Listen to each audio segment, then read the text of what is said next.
Cześć! Dziś pokażę Wam, jak zrobić urocze czapeczki z włóczki. Asia Siowo. Podpatrzyłam je na kanale Klaudii. Z rolki po papierze ucinam około 1 cm pasek. Z włóczki ucinam kawałki po około 20 cm.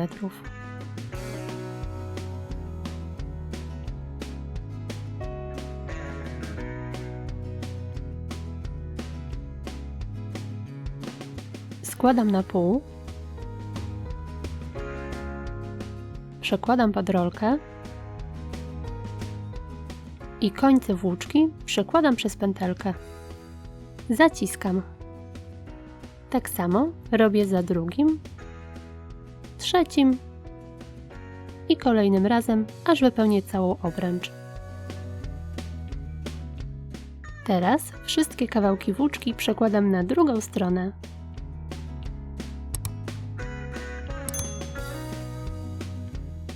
Formuję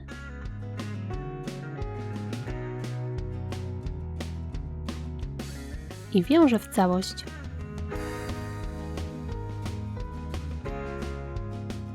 Wyrównuję górę i gotowe! Jak widzicie, sposób jest bardzo prosty, a efekt cieszy oko. Zajrzyjcie do Klaudii, bo oprócz takich czapeczek znajdziecie mnóstwo innych fajnych inspiracji. Do usłyszenia!